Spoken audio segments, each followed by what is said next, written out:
Bas wa Kenya, China ni Lawi Arap Korir. Nimeshangaa na hii maneno. Hebu tusikie. Ndio mimi nikuwe rais. Si nyinyi mlinipigia kura.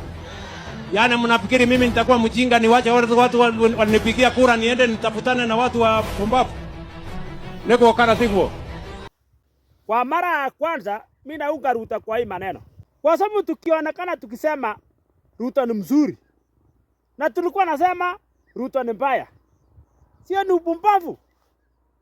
Sasa Ruto ametembea Nyanza akasikia watu wenye anasema tutam, akaona hiyo ni upumbavu kabisa.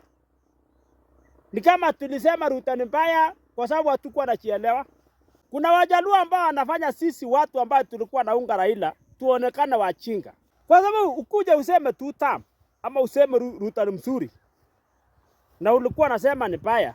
Na una sababu wewe unasema tu sijui Wakikuyu. Jamii ya Wakalenjin na Wakikuyu kuna wakati alikuwa anakimbizana. Mpaka wengine hata wakakufa, wengine akachoma kwa makanisa.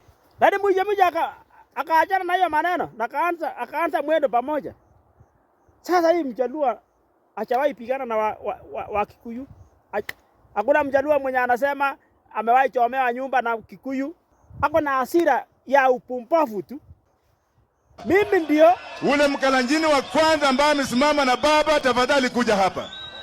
Na mimi naitwa Korir. Wapi Korir? Wapi Korir? Wapi Korir? Korir.